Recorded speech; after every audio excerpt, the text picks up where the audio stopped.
Welcome to master key TV. ఈరోజు మన స్టూడియోలో శ్రీ తమ్మన భాస్కర్ గారు ఉన్నారు. వారు ఇన్కమ్ ట్యాక్స్ ప్రాక్టీషనర్ వృత్తిరీత్యా. అంతేకాకుండా ఆర్యవైశ్య మహాసభ మరియు ఆర్యవైశ్య వెల్ఫేర్ కార్పొరేషన్ ఏపీలో చాలా ఉన్నతమైనటువంటి పదవుల్లో ఉన్నారు వాళ్ళు. వారితో మాట్లాడి వివరాలు తెలుసుకుందాం. ఏపీ ఆర్యవైశ్య మహాసభ అలాగే ఏపీ ఆర్యవైశ్య వెల్ఫేర్ కార్పొరేషన్లో వివిధ హోదాల్లో పనిచేస్తున్నారు. వారితో మాట్లాడుతూ మరిన్ని వివరాలు తెలుసుకుందాం. నమస్కారం సార్. సార్ చెప్పండి సార్, మీరు ఆర్యవైశ్య మహాసభ అలాగే ఆర్యవైశ్య కార్పొరేషన్లో వివిధ హోదాల్లో పనిచేస్తున్నారు కదండి. యాక్చువల్గా మీరు ఈ ఆర్యవైశ్య సంబంధించినటువంటి ఈ సహాయ కార్యక్రమాల్లో కూడా ఉన్నారని తెలిసింది. యాక్చువల్గా మీ యొక్క జర్నీ అనేది ఎలా సాగింది సార్? మీరు ఏ జిల్లాకు సంబంధించిన వాళ్ళు? నేను శ్రీకాకుళం జిల్లాకు వాసినండి. నేను 10-12 సంవత్సరాల క్రితం ఈ ఆర్యవైశ్య కమ్యూనిటీకి సర్వీస్ చేద్దామనే ఉద్దేశంతో శ్రీకాకుళం జిల్లా ఆర్యవైశ్య సంఘంలో యాక్టివ్గా పనిచేయడం స్టార్ట్ చేశాను. గత 12 సంవత్సరాల్లో నేను శ్రీకాకుళం జిల్లాలో ఆర్యవైశ్య సంఘానికి కోశాధికారిగా, సెక్రటరీగా, ప్రెసిడెంట్గా పనిచేస్తూ ఫైనల్గా ఇప్పుడు ఆర్యవైశ్య మహాసభకి వైస్ ప్రెసిడెంట్గా అంటే ఉపాధ్యక్షులుగా ఉన్నానండి. ఈ 10-12 సంవత్సరాల్లో నేను చేసిన సేవకి గుర్తింపుగానే అంటాను. నేను శ్రీకాకుళం జిల్లా రెవెన్యూ మంత్రి గారు శ్రీ ధర్మాన ప్రసాదరావు గారి దృష్టిలో నేను పడడం జరిగింది. అలా ఆయన దృష్టికి వెళ్ళిన తర్వాత ఆయన నన్ను ఏపీ ఆర్యవైశ్య వెల్ఫేర్ డెవలప్మెంట్ కార్పొరేషన్లో డైరెక్టర్గా నామినేట్ చేయడానికి రికమెండ్ చేశారు. ఒక ఫ్యూ డేస్ బ్యాక్, అంటే 15వ తారీఖు నాడు నేను డైరెక్టర్గా విజయవాడలో ప్రమాణ స్వీకారం చేశానండి. ఇంతేకాకుండా నేను పొట్టి శ్రీరాములు పరిరక్షణ సమితికి శ్రీకాకుళం జిల్లాకి అధ్యక్షుడిగా చేస్తున్నానండి. అలాగే వాసవి క్లబ్లో చార్టర్ ట్రెజరర్గా చేశాను. యవోపాలోని యాక్టివ్ మెంబర్గా ఉన్నాను. ఇలా వీటిలో యాక్టివ్గా ఉంటూ ఆర్యవైశ్య సమాజానికి నాకు అవకాశం ఉన్నంత వరకు సేవ చేస్తున్నానండి. ఓకే అండి, ఇప్పుడు ఆర్యవైశ్యులు అంటే ఒక కులం అని కాదు, ఏ కులంలో అయినా తక్కువ స్థాయి వాళ్ళు ఉంటారు, మధ్యతరగతి వాళ్ళు ఉంటారు, ఉన్నత స్థాయి వాళ్ళు ఉంటారు. మీ యొక్క సామాజిక వర్గంలో తక్కువ స్థాయి వాళ్ళు కూడా డెవలప్ అయ్యే విధంగా మీరు తీసుకునేటువంటి చర్యలు ఏమైనా ఉంటే చెప్పండి. మా సంఘం తరపున ఒక్క ఆర్యవైశ్యులకే కాదండి, irrespective of caste, creed and religion అన్ని కులాల వారికి కూడా సహాయం చేస్తూ ఉంటాం. ఆర్యవైశ్యులకు వచ్చినప్పటికీ కొంత ప్రాముఖ్యత ఇవ్వడం అయితే జరుగుతుంది. అలాగే మేము చేసే ఆర్యవైశ్యుల్లోని కష్టపడి పని చేయడం, కష్టపడి వ్యాపారం చేయడం, న్యాయంగా వ్యాపారం చేయడం ఆర్యవైశ్యుల ప్రవృత్తి అండి. కాకపోతే ఆర్యవైశ్యులందరూ కూడా ధనికులు కాదండి. జనరల్గా పబ్లిక్ వ్యూ అంటే ఆర్యవైశ్యులు అంటే ధనికులు అని వస్తుంది, కానీ కాదండి. ఆర్యవైశ్యుల్లో కూడా డౌన్ ట్రోడన్ పీపుల్ చాలామంది ఉన్నారు. వాళ్ళకి వ్యాపారం చేసుకోవడానికి కానీ, ఆరోగ్యం పరిస్థితిలో కానీ, చదువుకు కానీ రకరకాల పద్ధతుల్లో సహాయం చేయడం అవుతుందండి. ఇవి కూడా నేను పనిచేస్తున్న ఆర్గనైజేషన్స్ సహకారంతోనే స్కాలర్షిప్స్ ఇస్తాం, అలాగే ఫ్రీ లోన్స్ ఇస్తాం, ఇంట్రెస్ట్ ఫ్రీ లోన్స్ ఇస్తాం. వాళ్ళకి ఉద్యోగం వచ్చిన తర్వాత చదువుకు ఇంట్రెస్ట్ ఫ్రీ లోన్స్ ఇస్తాం. వాళ్ళకి ఉద్యోగం వచ్చిన తర్వాత వాళ్ళ జీతం నుండి వితౌట్ ఇంట్రెస్ట్ వాళ్ళకి అవకాశం ఉండేటట్టు వాళ్ళు రీపేమెంట్ చేసుకోవచ్చు. Nice, very nice. ఇంకోటి సార్, ఇప్పుడు కన్యకా పరమేశ్వరి టెంపుల్స్ కూడా మీ యొక్క ఇదిలోనే ఉండేవి. వైఎస్ రాజశేఖర రెడ్డి గారు ఉన్న టైంలో వాటన్నిటి కూడా ఎండోమెంట్స్కి చేయడం జరిగింది. ఆ తర్వాత చాలా కాలం పాటు అప్పటి నుంచి మొన్న జగన్మోహన్ రెడ్డి గారు సీఎం అయ్యే వరకు కూడా దేవాదాయ శాఖ కిందనే ఉన్నాయి. అయితే జగన్మోహన్ రెడ్డి గారు వచ్చిన తర్వాత మీకు ప్లస్ ఆ దేవాలయాలకు సంబంధించినటువంటి నిర్ణయం ఎలా ఉంది? దాంతో మీరు సంతృప్తిగా ఉన్నారా? ఆ డీటెయిల్స్ చెప్పండి సార్. కన్యకా పరమేశ్వరి కోవిళ్ళు, దేవస్థానాలు అన్నీ కూడా ఆర్యవైశ్యులు కట్టించుకున్నాయి, వాళ్ళు డెవలప్ చేసినవే. అయితే వైఎస్ రాజశేఖర రెడ్డి గారి టైంలో కొణిజేటి రోషయ్య గారు కీర్తిశేషులు ఆయన ద్వారా మేము ప్రభుత్వానికి అప్రోచ్ అయితే మొత్తం ఆ యొక్క వాసవి మాత టెంపుల్స్ అన్నీ కూడా ఎండోమెంట్స్ నుండి బయటికి తీసుకొచ్చి ఆర్యవైశ్యులకు అప్పచెప్పడం జరిగింది. అది ఆయన టైంలో మా జాతికి జరిగిన ఒక మంచి అవకాశం. దానివల్ల ఏమవుతుందంటే కోవెళ్ళని మేము మా ఓన్ ఫండ్స్తో డెవలప్ చేసుకోవడం జరుగుతుంది. ఓకే. ఇకపోతే వైఎస్ఆర్సీపీ ప్రభుత్వం వచ్చిన తర్వాత మాజీ మంత్రి వెల్లంపల్లి శ్రీనివాస్ గారి ఆధ్వర్యంలో ఆర్యవైశ్య మహాసభ అధ్యక్షులు ముక్కాల ద్వారకానాథ్ గారి ఆధ్వర్యంలో మేము ముఖ్యమంత్రి శ్రీ జగన్మోహన్ రెడ్డి గారికి అప్రోచ్ అవ్వడం జరిగితే ఆర్యవైశ్యులు ఫామ్ చేసిన చాలా ట్రస్టులు ఎండోమెంట్స్లో ఉండిపోయినవి. వాటికి ఎటువంటి ఆలనా పాలన లేక ట్రస్టులన్నీ మూలపడిపోయి ఉన్నాయి. అటువంటి ట్రస్టులని మళ్ళీ ఆర్యవైశ్యులకే తిరిగి అప్పగించడానికి జగన్మోహన్ రెడ్డి గారు ఒక ఉత్తర్వులు ఇచ్చారు. అందుకు మా సామాజిక వర్గం తరఫున ఆయనకి సర్వదా కృతజ్ఞతలు అండి. ఒక చిన్న కాంట్రవర్సీ క్వశ్చన్ అడుగుతాను మిమ్మల్ని. చెప్పండి. మీకు ఇష్టం ఉంటేనే చెప్పండి.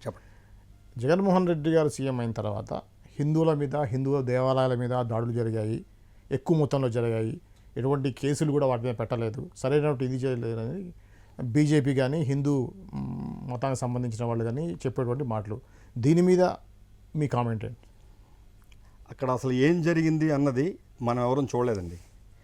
అక్కడ వ్యవహారం అవి జరిగిన మాట మాత్రం వాస్తవం. ఇది జగన్మోహన్ రెడ్డి గారి ప్రభుత్వానికి అట్రిబ్యూట్ చేయడం తప్పని నా ఉద్దేశం అండి. ఓకే.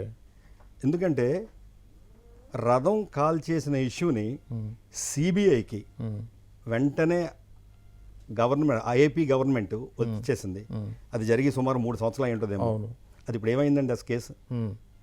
నిజంగా వైఎస్ఆర్సీపీది ప్రాబ్లమే అయ్యి ఉండింటే, జగన్మోహన్ రెడ్డి గారిదే ప్రాబ్లం అయ్యి ఉండుంటే ఏమవుతుందండి? ఈ పాటికి దీన్ని తేల్చాలి కదా. ఓకే.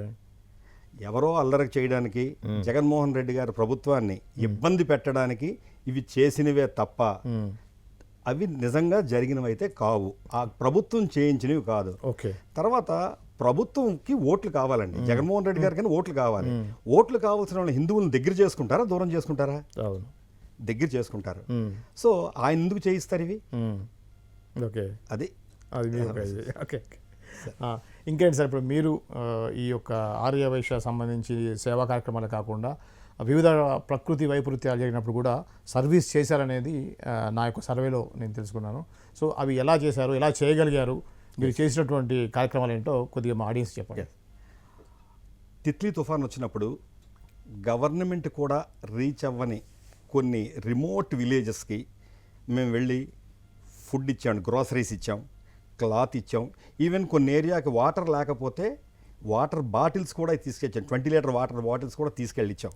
ఇదంతా కూడా లోకల్గా ఉన్న మా ఆర్యవైశ్యులు, శ్రీకాకుళం జిల్లాలో ఉన్న ఆర్యవైశ్యులు అందరూ ఫండింగ్ చేసి సర్వీస్ కూడా మేమే చేసి అక్కడ తీసుకెళ్ళి ఇవ్వడం జరిగిందండి. అలాగే కరోనా పీక్ టైంలో కూడా ఎవరైతే డైలీ ఇన్కమ్ మీద బతుకుతున్నారో వాళ్ళకి గ్రోసరీస్ ఇచ్చాం. అలాగే ఆ హైవేకి శ్రీకాకుళం జిల్లాకు 2-3 కిలోమీటర్స్లో నేషనల్ హైవే ఉందండి. ఎంతోమంది వలస కార్మికులు ఇళ్ళకి వెళ్ళిపోతుండి ఫుడ్ లేక, వాటర్ లేక ఇబ్బంది పడుతుంటే సుమారు 1 నెల రోజుల పాటు మేము హైవే మీద పళ్ళు, biscuits, bread, water, butter milk packets ఇలా 1 మంత్ ఇచ్చాం. అంటే మాకు కూడా థ్రెట్ ఉంది కరోనా నుండి. ఈవెన్ దాన్ని కూడా లెక్క చేయకుండా శ్రీకాకుళం జిల్లా నుండి ఆ సర్వీస్ ఇచ్చామండి. ఒక్క శ్రీకాకుళం జిల్లాలోనే కాదు, ఈ సర్వీసెస్ అన్నవి టోటల్గా మొత్తం ఏపీ అంతా, ఎఫెక్టెడ్ ఏరియా అంతా అందరు ఆర్యవైశ్యులు చేశారు. అలాగే నెల్లూరు జిల్లాలోని దీనికి ఒక మందు ఇచ్చారు. అవును. ఆ మందును కూడా సుమారు 10 కేజీల వరకు మా ఆర్యవైశ్య మహాసభ ప్రెసిడెంట్ ముక్కాల ద్వారకానాథ్ గారి సహాయంతో 10 కేజీల వరకు తెప్పించి ఓన్లీ సీనియర్ సిటిజన్స్కి మాత్రం పంచడం జరిగిందండి. ఆయుర్వేదం మందు ఇవ్వడం జరిగింది. ఓకే. అలాగే ఏ చిన్న అవకాశం, ఏ చిన్న అవసరం అనిపించినా ఆర్యవైశ్యులు ఇర్రెస్పెక్ట్ ఆఫ్ క్యాస్ట్ ట్రేడ్ ఇంటెలిజెంట్ మరోసారి చెప్తున్నాను, ఓకే. సహాయం చేయడానికి రెడీగా ఉంటాం. ఓకే. ఇది కాకుండా ఏ చిన్న హెల్త్ ప్రాబ్లం ఉన్నా, ఎడ్యుకేషన్ ప్రాబ్లం అని కానీ, మ్యారేజ్ అని కానీ, ఏదైనా సరే ఎవరైనా అవసరానికి వస్తే ఇన్స్టెంట్గా దానికి డొనేషన్స్ రైజ్ చేసి ఇస్తామండి. ఓకే. అయితే శ్రీకాకుళం జిల్లాకు సంబంధించినంత వరకు మా సంఘానికి కార్పస్ లేదు, కానీ ఏ కార్యక్రమం కూడా ఆగకుండా చేస్తున్నారు. ఏ కార్యక్రమం అవసరమైతే ఆ కార్యక్రమానికి మాత్రం ఫండ్ రైజ్ చేస్తాం, అది అటెండ్ అవుతాం. ఓకే. ఓకే. మొత్తం అండి ఇప్పుడు ఈ వైఎస్ఆర్సీపీ జగన్మోహన్ రెడ్డి గారి గవర్నమెంట్ వచ్చిన తర్వాత మీ యొక్క కమ్యూనిటీకి జరిగినటువంటి మేలే ఉంది, గతంలో పోలిస్తే మీకు బెటర్మెంట్ ఏం జరిగింది? టిపికల్. అయితే టీడీపీ గవర్నమెంట్లో పదవులు ఏమొచ్చో నాకైతే తెలియదు, కానీ జగన్మోహన్ రెడ్డి గారి గవర్నమెంట్లో అయితే మొట్టమొదట అన్ని దేవస్థానాలకి ట్రస్ట్ బోర్డు వేసినప్పుడు ఖచ్చితంగా ఒక ఆర్యవైశ్యుడు ట్రస్ట్ బోర్డు మెంబర్గా ఉన్నారు. ఓకే. నాకు చెప్పాలంటే అది ఒక అన్అఫీషియల్ ఆర్డర్ ఏమో. చాలా దేవస్థానాల్లో ఉన్నారు. జనరల్గా ఆర్యవైశ్యుడు అంటే పాపభీతి, దైవభక్తి ఉండే వ్యక్తులు. అవును. ఏదైనా ఉంటే వాళ్ళ చేతి ఒక రూపాయి ఇచ్చేవాళ్ళే కానీ ఎక్కడ ఒక రూపాయి తీసుకునే వ్యక్తులు కారు. సో వాళ్ళ ఏలుబడిలో దేవాలయాలు బాగుంటాయి అని ఒక మంచి ఉద్దేశంతో అది మాకు ఇచ్చారండి. అది 100% కరెక్ట్ అండి. అలాగే ఆర్టీఐ కమిషనర్గా రేపాల్ శ్రీనివాసరావు గారని ఆయనకు ఒకటికి ఇచ్చారు. ఓకే.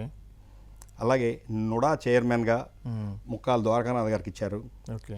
ఎన్విరాన్మెంటల్ కార్పొరేషన్ చైర్మన్గా గుబ్బా చంద్రశేఖర్ గారికి ఇచ్చారు. అలాగే మరో 4-5 కార్పొరేషన్లు కూడా ఉన్నాయండి.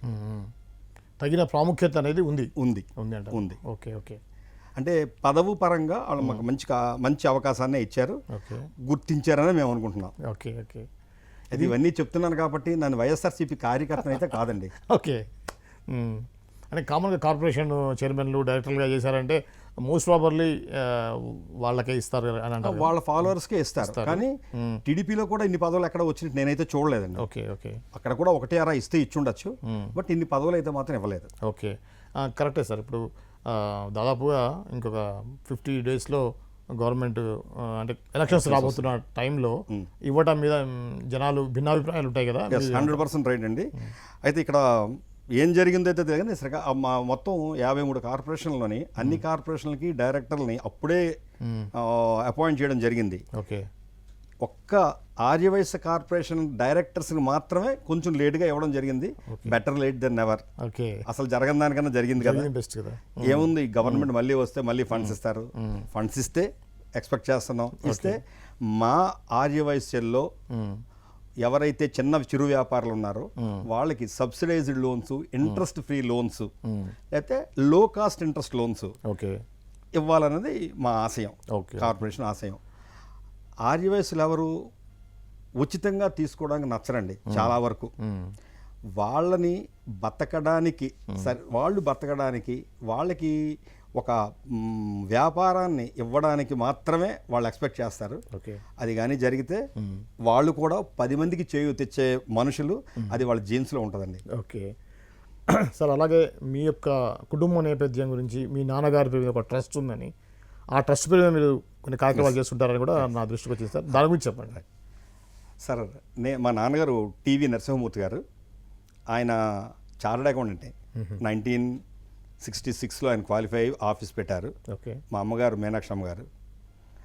మా నాన్నగారు 1989లో కాలం చేస్తే నేను సిఏ జాయిన్ అయిన 1 ఇయర్కే నా సిఏని వదిలేసి I stepped in to his shoes. Okay. నేను ప్రాక్టీస్కి వచ్చాను. మా నాన్నగారికి ఈరోజు నాకున్న డిసిప్లిన్ కానీ, నాకున్న సర్వీస్ మైండ్ కానీ మా నాన్నగారి దగ్గర నుండి వచ్చింది. ఆయన నాకు చిన్నప్పుడే ఒకటి చెప్పారండి, 10 మందికి నువ్వు సహాయం చేస్తే భగవంతుడు నీకు సహాయం చేస్తాడు. నువ్వు సహాయం చేసిన వాళ్ళ దగ్గర నువ్వు ఎప్పుడు ఏమీ ఎక్స్పెక్ట్ చేయొద్దు. నాకు అది చాలా చిన్న వయసులో ఆయన చెప్పారు, నేను దాన్ని ఫాలో అవుతున్నాను. ఓకే. సో మా అమ్మగారి పేరు మీద ఆయన పేరు మీద కలిసి మీనాక్షి నరసింహమూర్తి చారిటబుల్ ట్రస్ట్ అని ఒకటి పెట్టాను అండి. ఓకే. నాకు 2 తమ్ముళ్ళు ఉన్నారు, అమర్నాథ్, శ్రీధర్ అని. మేము ముగ్గురం కలిసి నిర్వహిస్తుంటాం. అయితే దీనికి ఎక్కడ పబ్లిసిటీ ఉండదండి. మా ముగ్గురి ఆదాయంలో కొంత ఆదాయాన్ని అందులో ట్రస్ట్కి ఇస్తాం. ట్రస్ట్ నుండి ఎవరికి ఏ అవసరం ఉన్నా ట్రస్ట్ నుండి మీట్ అవుతుంటాం. ఓకే. ఇది ఎక్కడ మీడియాలో రాదండి, పక్కింట్లో వాళ్ళకి కూడా తెలియదు. ఓకే.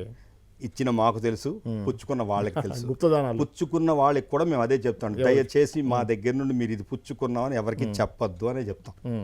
మా నాన్నగారు చెప్పేవాడిని, కుడి చేతితో ఇస్తే ఎడం చేయికి తెలియకూడదని. ఓకే. ఓకే.